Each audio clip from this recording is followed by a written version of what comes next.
Юрий Петрович, а важность сегодняшнего дня прогнозируется высокая явка вообще по стране и по дальним частности?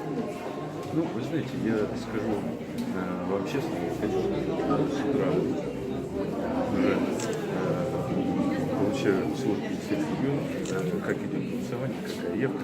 Явка во всех регионах Дальнего Востока на сегодняшний час выше, чем раньше.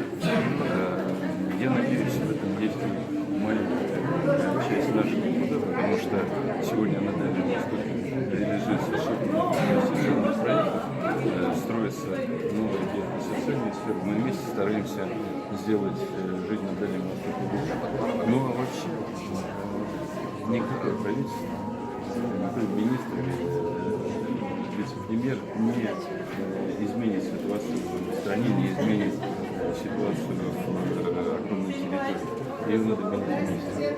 Каждый человек должен для себя сделать выбор. Он просто читает утром газеты и смотрит телевизор, или он сам приезжает на работу, что-то пытается сделать для себя, для семьи.